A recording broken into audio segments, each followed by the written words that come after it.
E fala, maratonistas, beleza? Meu nome é Iago e sejam bem-vindos a mais um vídeo aqui no canal. E galerinha, vídeo com esse fundo transitório porque o local onde eu tenho o estúdio tá passando por uma reforma. Mas vamos à temática do vídeo de hoje. Hoje a gente vai entrar numa atmosfera um pouco mais heróica e, por que não dizer, latina. Isso porque hoje eu trago a crítica do filme Besouro Azul, a mais nova aposta da DC para os cinemas.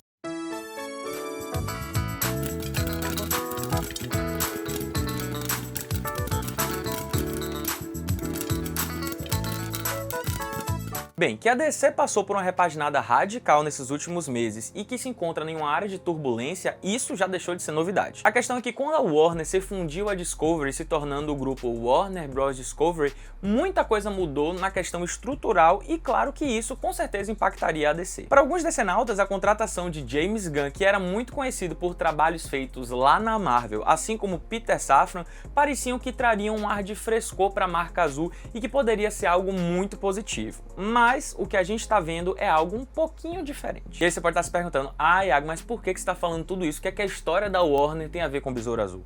Calma que eu vou chegar lá. Pra vocês terem uma ideia, essas mudanças fizeram com que muitos projetos acabassem sendo cancelados, como foi o caso de Batwoman, e outros acabassem sendo engavetados, como foi o caso de Mulher Maravilha 3. Tudo bem que alguns projetos que já estavam em desenvolvimento acabaram vindo à luz do dia lá nos cinemas, como foi o caso, por exemplo, de Adão Negro, que é estrelado por The Rock, e também o filme de The Flash, estrelado por Ezra Miller. Ambos os filmes tiveram um pouco de hype aí na internet, mas acabaram sendo um fracasso de bilheteria. Então já tinha ficado claro que a DC estava mirando em novos horizontes e que a proposta agora não era continuar aquilo que já estava sendo feito, mas começar uma etapa totalmente nova. E essa ideia, essa nova repaginada, representava para Besouro Azul um grande perigo, que era o fato do filme nem ter sido lançado. Mas tá, o que é que essa história toda tem a ver com o filme Besouro Azul? É bem simples, eu só quero mostrar para vocês que esse filme ele já entrou nos cinemas fadado a dar errado por muitos motivos. O primeiro é justamente esse fato da repaginada que a Warner deu dentro do universo da DC. O fato de se criar um universo totalmente novo para essa marca azul poderia representar para o filme o cancelamento ou até mesmo algo que eu considero que seria um pouco pior, que seria o fato do filme ele sofrer na pós-edição algum tipo de alteração e corte,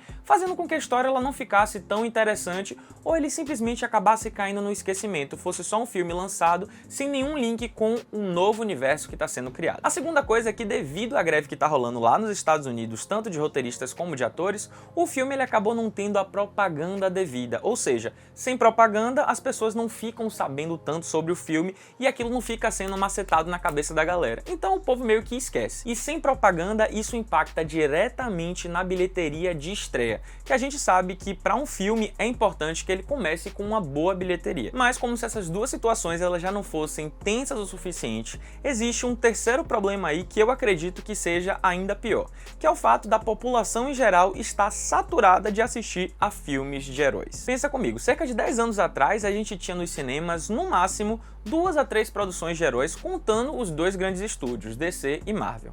Mas agora a gente está sendo macetado com filmes e mais filmes de heróis que acabam repetindo aquela fórmula genérica que todo mundo já está acostumado. E aí o que acontece? A galera fica extremamente cansada. Mas o que eu posso dizer é que mesmo com todos esses fatores contra Besouro Azul, o filme de alguma forma ele conseguiu prosperar e fez isso muito, mas muito bem. Olha só, eu não estou dizendo aqui que o filme ele não tem clichês ou que em muitos momentos o roteiro não se torne previsível.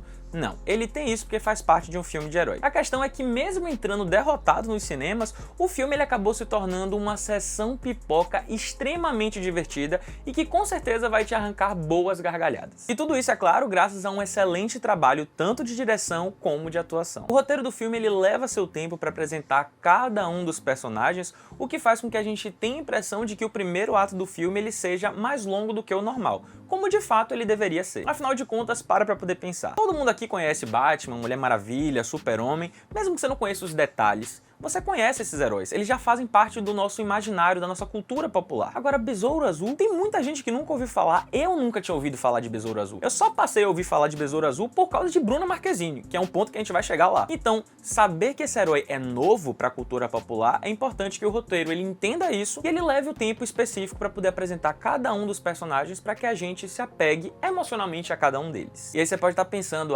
mas essa demora de apresentar cada personagem pode acabar tornando a história chata e monótona, mas não, galera, muito pelo contrário. Os personagens, eles são tão interessantes, a forma como eles são tratados é tão inteligente, tão divertida, tão cativante, você fica ainda mais próximo e ainda mais apaixonado por cada um desses personagens e querendo saber como é que a história deles, de forma individual e coletiva, vai se desenrolar. Então isso mostra uma sobriedade muito grande de roteiro e também de direção. E já que eu tô falando de personagens, não tem como eu não citar a Bruna Marquezine, que é a brazuca que entrou no universo da DC e ó, ela entrou com os dois pés na porta, porque que atuação perfeita. E não é à toa que com certeza eu acho que ela é considerada uma co-protagonista desse filme, porque a relevância que a personagem dela tem pra história, os momentos em que ela tá ali presente, realmente eles são fundamentais pra história. Nesse filme aqui a gente tem motivo de ter orgulho, porque é uma atriz muito boa, que fez um personagem muito bom e que tem tudo pra poder dar certo nesse universo da DC. Então eu tô torcendo muito, mas muito pra que dê certo, porque você merece, Bruna, você merece demais, atuação perfeita. E claro que se a gente tá falando de heróis, a gente tem que falar da ação. O filme Besouro Azul, ele conta com momentos de ação muito interessantes, que inclusive, pra minha surpresa, contou com uma batalha final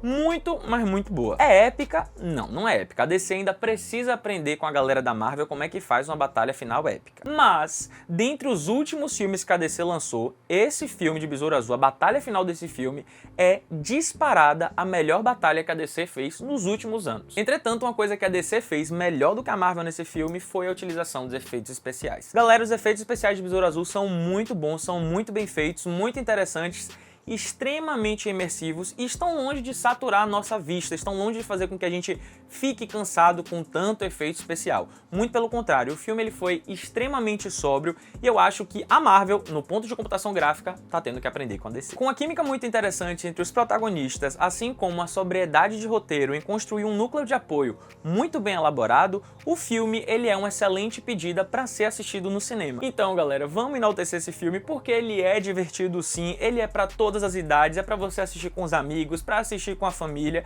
e por mais que ele tenha os clichês dos filmes de heróis, eu senti que essa história aí do Besouro Azul, ela tem um potencial aí de quebrar esses moldes, sabe? Eu acho que o filme ele começou, mas só faltou coragem de assumir o risco de tentar fazer algo diferente. E que talvez esse algo diferente possa acontecer em uma continuação desse filme. Por isso eu, Iago, dou 3.5 almofadinhas pra esse filme, porque eu realmente me diverti bastante assistindo a ele, e eu fiquei muito contente que na primeira cena pós-crédito há essa brecha para uma futura continuação, que eu agora tô mais esperançoso do que com o pé atrás. E sim, eu falei a primeira cena pós-crédito, porque nesse filme a gente conta com 2 cenas pós-crédito, sendo que a segunda é uma homenagem muito, mas muito fofinha e que faz todo sentido com a atmosfera que esse filme tá trazendo. Então é isso, galera, eu espero que vocês tenham gostado do vídeo, eu espero que eu tenha conseguido convencer você a assistir Besouro Azul no cinema, porque vale muito a pena, você vai dar umas boas gargalhadas.